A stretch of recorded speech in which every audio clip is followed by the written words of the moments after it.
welcome to my channel. I'm Tiffany, a retired librarian turned homeschool mom. And in this video, we're going to be talking about the 1957 film Funny Face, starring Fred Astaire and Audrey Hepburn. So this is a Cinderella-like story where Audrey Hepburn's character's name is Jo. She works at a bookstore. And Fred Astaire's character, who is a photographer, his name is Dick Avery. And him and his boss come in and they basically take over her little bookshop because they need to use it as a film scene or a photograph backdrop for the magazine.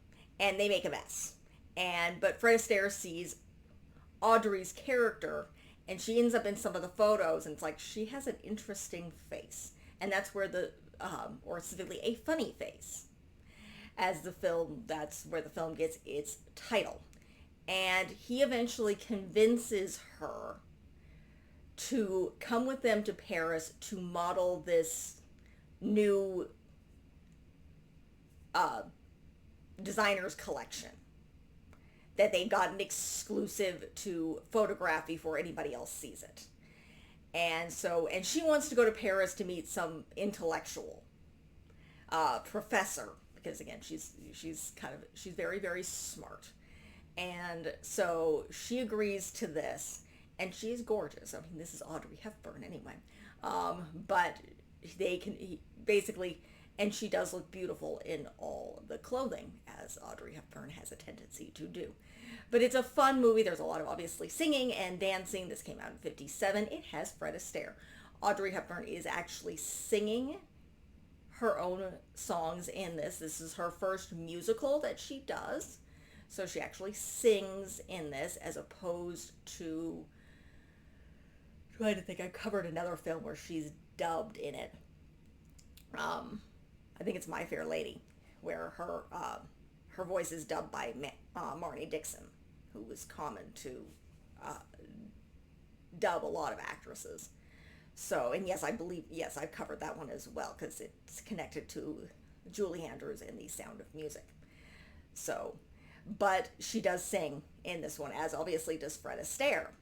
This is actually my first film watching for Fred Astaire, and he's very, very charming. He's very, very good looking. And obviously he can dance because, it's Fred Astaire, as can Audrey Hepburn because she has a ballet background. So it is a very fun film. There's a lot of singing, there's a lot of dancing. There's a scene where she's in a wedding dress that I read on the IMDb page because it was raining a lot, because they had to delay filming in Paris because Audrey didn't want to be away from her husband at the time, and he was filming something else in Paris during this time. So filming on this grass outside of this church was apparently a nightmare for Audrey and Fred Astaire because they were slipping on the grass all the time. But it's absolutely fabulous. It's a beautiful story. Obviously Audrey Hepburn's and Fred Astaire's characters fall in love. She goes to see this. She finally meets up with this professor, and obviously he's more interested in her body, not her mind, but she does not believe this. Fred Astaire's character tries to convince her, so does the editor, who's by the name of Maggie, and they try to kind of rescue her, but she tells them to go away. But then, of course, the professor is what the professor is, and he does, in fact, want her body. She whacks his head over with a statue head and escapes and comes back to the studio, and Fred's character has left, and Maggie promises it's like, I will get him. I will find him. Go do this runway show, because the creator of the fashion line fell in love with Audrey, or Jo, I believe is the character's name, in his clothing, and he desperately wants her. So she does the modeling show. They're trying to reach him. Eventually she's in the wedding dress. Maggie sent people to the airport to stop him. She sees the plane fly away. She does the runway show in that wedding dress and then runs off and goes back to the church. And he, of course, shows up. She's gone. It's like, where the heck did she go? because he realizes he's in love with her, she's in love with him, and it ends with him coming to her at the church and them dancing and singing, and that's the end of the movie. It is very wonderful. It's beautifully shot. Everybody is, I mean, the dancing's amazing. I mean, I believe this is a Paramount film, but I believe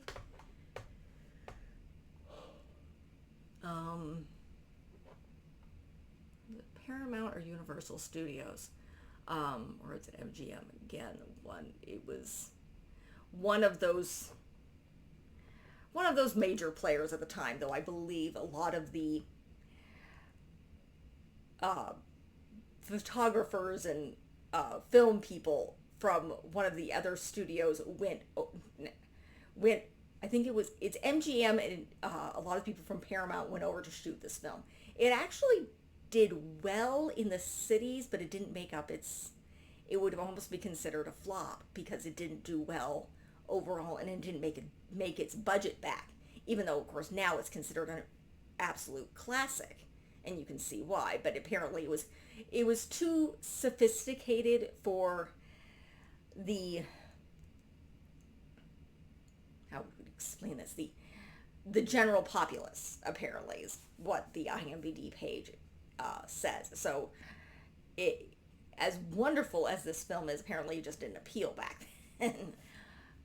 I loved it, highly recommend it. No, it does not matter the age range, because again, it's 1957. The motion picture code, or the Hays Code, is in full effect still at this time. So it is very clean. Again, it's Fred Astaire. There's just a lot of dancing, there's a lot of singing, and it's very, very fun. If you're looking at variations on different Cinderella stories, this is great. If you are interested in fashion or old movies or dancing, obviously this is Fred Astaire. And I think Maggie, the actress, is actually well known as well, is Kay Thompson. So that is... Sorry, it is actually not late at night. It's 1:35 in the afternoon, but my child is still exhausting. But she's not home. She's at camp. But again, it's a really fun film. I really enjoyed it. About an hour and a half long. But this is, as my first Fred Astaire film, this is definitely something I'm going to put on my to-buy list. So, highly recommend it. I adore Audrey Hepburn. This is the second film. It's the third that I've reviewed of hers. The first was Sabrina, which actually is not one that I like all that much. I'm not particularly fond of Sabrina. So, I prefer the modern remake of the film, probably because I'm not particularly fond of the... Humphrey Bogart. I don't find him attractive, and he's a bit of a dick on that. Known to be a bit of a dick on that set. So, but Fred Astaire was absolutely amazing. Audrey Hepburn apparently was nervous to be dancing with him, and he put her at ease right away. So, there's definite chemistry there, even though he's about 30 years older than her. But nonetheless, great film, highly recommend. Any age limit who's going to be interested in this type of film. It's very clean. So, if you like what you see, be sure to like and subscribe, and thank you for watching. And I will continue a couple more Cinderellas, and we're moving on to Aladdin. Thank you.